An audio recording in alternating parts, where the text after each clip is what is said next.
20 साल की लूट ने झारखंड के लोगों को बेरोजगार और गरीब बना दिया। झारखंड के मुख्यमंत्री हेमंत सोरेन ने शनिवार को कहा कि जब राज्य का गठन हुआ था तो उसके पास अधिशेष बजट था, लेकिन पिछले 20 वर्षों में इस पर शासन करने वालों ने इसका संसाधनों को लूटकर यहाँ की जनता को बेरोजगार और गरीब बना दिया। उन्होंने कहा कि उनकी सरकार राज्य की आर्थिक स्थिति को ऊपर उठाने के लिए काम कर रही है। पश्चिम सिंहभूम जिले के मंझारी ब्लॉक में एक जनसभा को संबोधित करते हुए उन्होंने कहा कि इस लूट के कारण लोग गरीब हो गए और वे आजीविका की तलाश में दूसरे राज्यों में पलायन करने को मजबूर हो गए। उन्होंने कहा, जब झारखंड का जन्म हुआ तब उसकी स्थिति मजबूत और वह संपन्न था, लेकिन पिछली सरकारों ने इसे कमजोर कर दिया।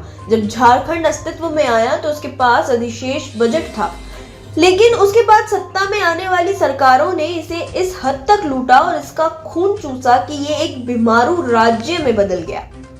उन्होंने कहा, इस लूट के कारण लोग गरीब और बेरोजगार हो गए, जिससे उन्हें आजीविका की तलाश में दूसरे राज्यों में पलायन करने के लिए मजबूर होना पड़ा। सोरेन ने कहा कि 2 साल बाद झारखंड 25 साल का हो जाएगा। इसकी तुलना एक ऐसे युवा से की जाएगी जो अपने परिवार की सभी जिम्मेदारियां उठाने के लिए तैयार है।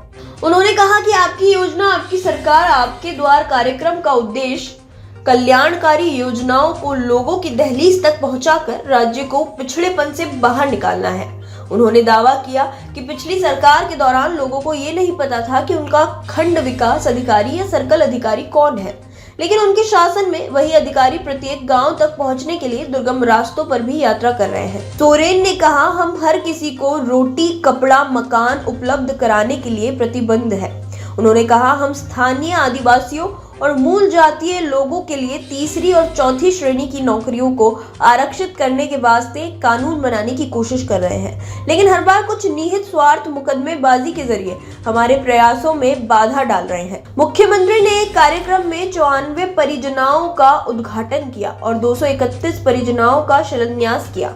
सीएम ने विपक्ष को बताया षड्यंत्रकारी। सीएम ने विपक्ष को षड्यंत्रकारी बताते हुए कहा कि हमारी सरकार झारखंड के लोगों के लिए नीतियां बना रही है, तो षड्यंत्रकारी अड़ंगा डालने में लगे हैं। ये लोग तरह तरह के षड्यंत्र रच रहे हैं। 1932 की नीति लागू नहीं होने देना चाहते।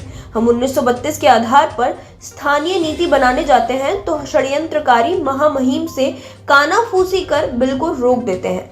हम तृतीय व चतुर्थ वर्गीय पदों पर स्थानीय को नौकरी देने का कानून लाना चाहते हैं, मगर ये लोग उसे लागू नहीं होने देते।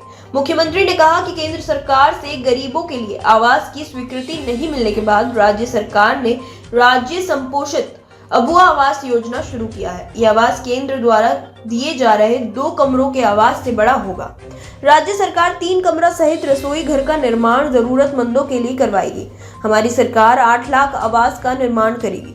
यदि आवश्यकता हुई तो सरकार 8 लाख से अधिक आवास का निर्माण भी करेगी।